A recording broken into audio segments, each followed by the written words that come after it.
Then students, today we will continue the lesson 17, National Movement 1885 to 1918. In the last lecture, we learned Indian National Congress, Moderate Congress, and aim of Congress, etc.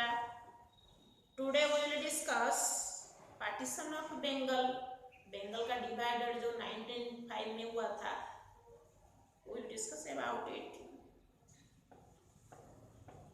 When Lord Curzon came to India as the viceroy in 1899, जो Lord Curzon Bharat में जो भारत आए थे viceroy बन के 1899 में, his most atrocious decision was the division of Bengal.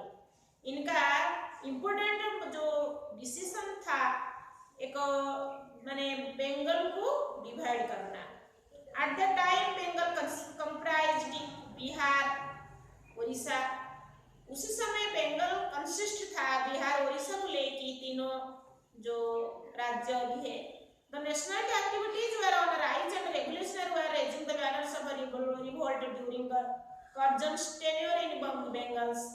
ये बंगाल में उसी समय ज्यादातर जो अपना राष्ट्रीय नेता एक्टिविटीज सब रेगुलेशनरी विद्रोहकारी सब उसमें बैनर लेके रिवोल्ट करने के लिए तैयार थे.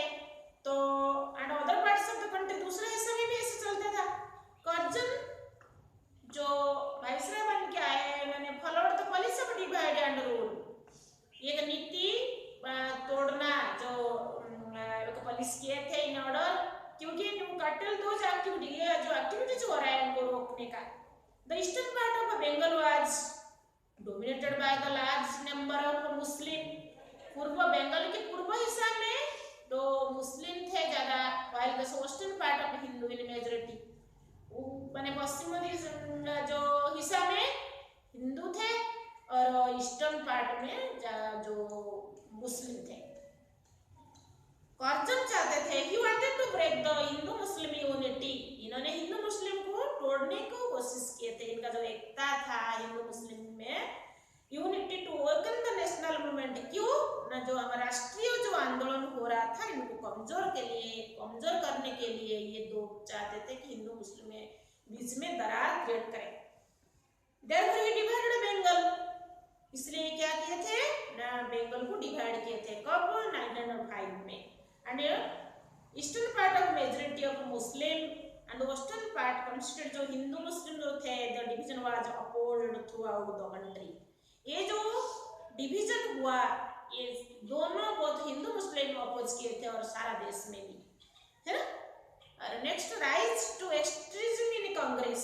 कांग्रेस में जो एक ऑर्गेनाइजेशन क्रिएट हुआ था, इनमें भी जो एक्सट्रीमिज्म कैसे क्रिएट होते हैं, मॉडरेनिज्म, एक्सट्रीमिज्म, उग्रवादी, नरमपंथी, सो इसमें नहीं. The criticism of government become sharp in session Congress and strong demand were being up gradually.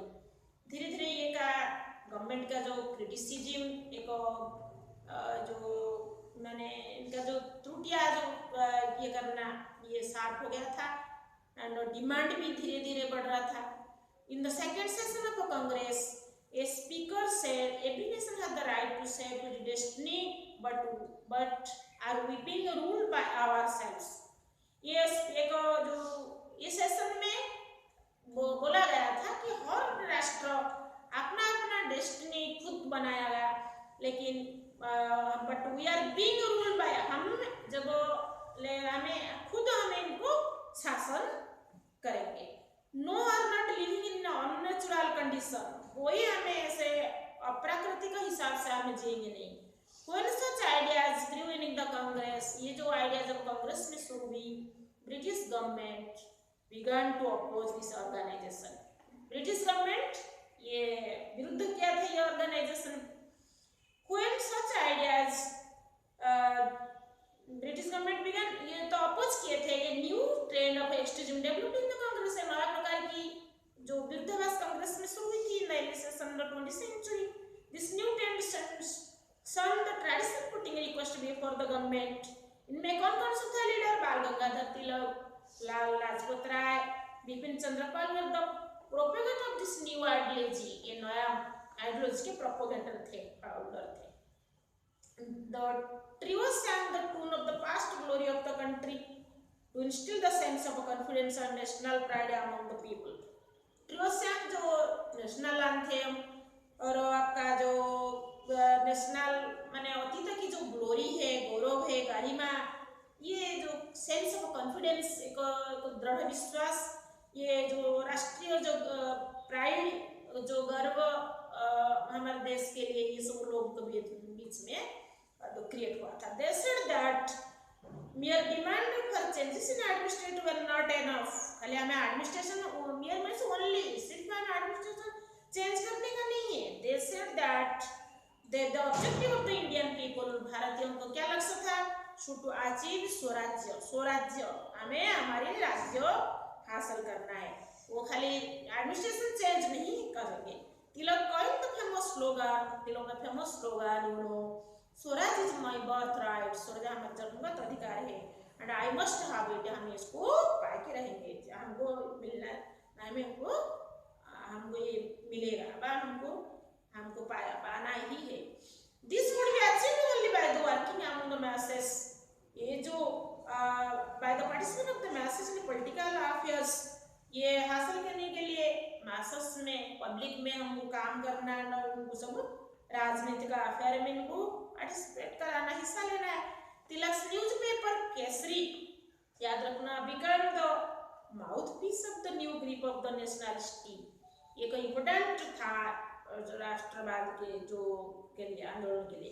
This nationalist utilise the popular festivals, ये जो राष्ट्रीय जो यूटिलाइज किए थे एक लोकप्रिय फेस्टिवल्स, जैसे गणपति एंड शिवाजी उस समय भी पॉपुलर थे, हम सब लोग ये सेलिब्रेट करते थे। तो स्प्रेड क्यों ना, ये राजनीति का जागरूकता लोगों के बीच में फैलाने के लिए ये दोनों फेस्टिवल को इन्होंने इस्तेमाल किए थे। They also developed a new method of political agitation like hartal and boycott of the foreign goods. और ये दो मेथड भी इस्तेमाल किए थे, जैसे हड़ताल, बॉयकॉट, हमें इनका चीज इस्तेमाल नहीं करेंगे, ये सब शुरुआत तो हुआ था। The Congress during the first 20 years of its existence, 20 साल तक जो स्थिति and help to unite the people for common national aims, इनका कोशिश था एक राष्ट्रीय लक्ष्य के लिए सबको यूनिट करना। और later on this unit was further strengthened, धीरे धीरे ये यूनिट स्ट्रेंथेन हो गया था, and the AIIMS become more clear, लक्ष्य क्लियर हो गया था। From a movement in which only small section of the society were achieved in the beginning, it became a movement in which millions of the Indians participated with the aims of attaining freedom। ये जो लक्ष्य था खाली small section के लिए limit नहीं था, ये शुरुआत में था इस माने छोटा सा, लेकिन धीरे धीरे ये movement millions of Indian people participated with the aim of attaining freedom. स्वतंत्रता के लिए ये बहुत सारे लोग ये जो लक्ष्य लेके पार्टिसिपेट किए थे। It is enough today, next lecture we will continue further. तब तो यूनिट टेस्ट के लिए जो क्वेश्चन दिया गया आप इसको लर्न करते रहेगा, और सारे स्टूडेंट यूनिट टेस्ट